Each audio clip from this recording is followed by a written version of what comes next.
রাতের নিস্তব্ধতা আমাকে আস্তে পিষ্টে জড়িয়ে ধরেছিল। জানালার ফাঁক দিয়ে বাইরে তাকিয়ে দেখলাম অন্ধকারে ঢাকা আকাশ। একটা হালকা বাতাস বইছিল, কিন্তু কেন জানি মনে হচ্ছিল এই বাতাস ও ভারী, যেন কোনো অজানা ভয় আমাকে গ্যাস করতে যাচ্ছে। ঘরের সব আলো নিভিয়ে আমি বিছানায় শুয়ে পড়লাম। চোখ বন্ধ করতে শরীরে এক অদ্ভুত শীতল অনুভূতি ছড়িয়ে পড়ল। ক্লান্ত ছিলাম, ঘুমিয়ে পড়তে বেশি সময় লাগলো না, কিন্তু ঘুম ভেঙে গেল এক ভয়ঙ্কর শব্দে।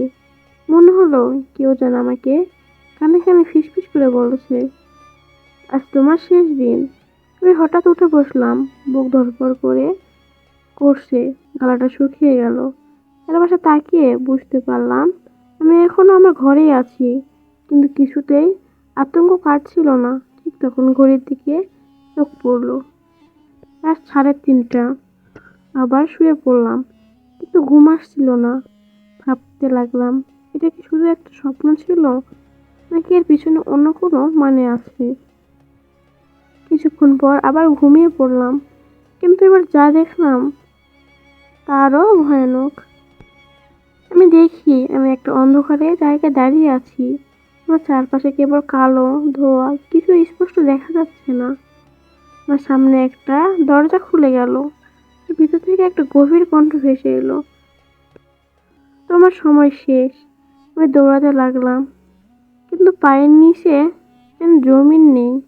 আমি পড়ে যাচ্ছিলাম এক গভীর অন্ধকারে। দূরে দেখতে পেতাম, কিন্তু মানুষ সবাই কান্নাকাটি করছে, চিৎকার করছে, যেন তারা কোথাও আটকে গেছে, বের হতে পারছে না।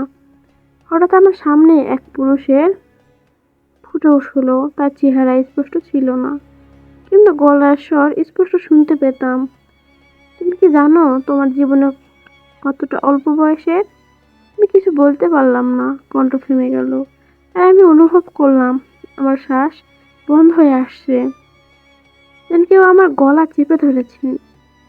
আমি হঠাৎ চিৎকার দিয়ে উঠে বসলাম। সারা শরীর ঘামে ভিজে গেছে, বুক ধড়ফড় করছে। তাড়াতাড়ি মোবাইল স্ক্রিন অন করলাম। সময় 4:10। আমি ভাবতে লাগলাম,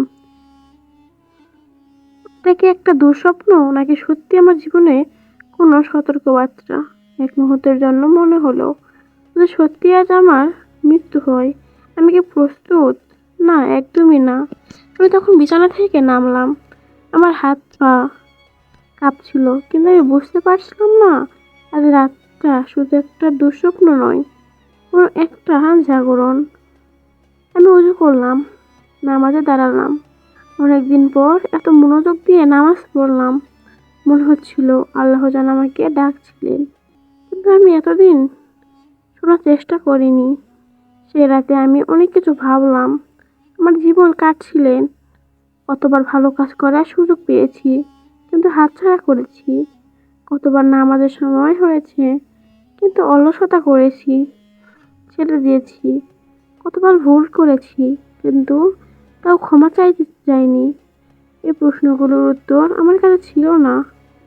সকালে নতুন সূচনা। ভোর হয়ে গেল। জানালার বাহিরে তাকিয়ে দেখলাম সূর্য উঠেছে। আমার মনে হলো আমার জীবনও একটা নতুন সূর্য উঠেছে। আমি সিদ্ধান্ত নিলাম আমি বদলাবো। আজ থেকে, এখন থেকে আমি আরো সহ্য করলাম। ফজরের ফজরের নামাজ পড়লাম, আর আল্লাহর কাছে কেঁদে কেঁদে দোয়া করলাম, হে আল্লাহ, আমাকে সঠিক পথে চালিত করুন। আমি আর পিছনে থাকতে চাই না। সেই রাতে একটা কঠিন দুঃস্বপ্ন দেখেছিলাম, কিন্তু সেটা আমার জীবনে যেন একটা নতুন গল্প শুরু হয়েছিল। আমি জানি না সত্যি আমার মৃত্যু কবে হবে, কিন্তু আমি চাই যখন সেই মুহূর্ত আসবে যেন প্রস্তুত থাকি।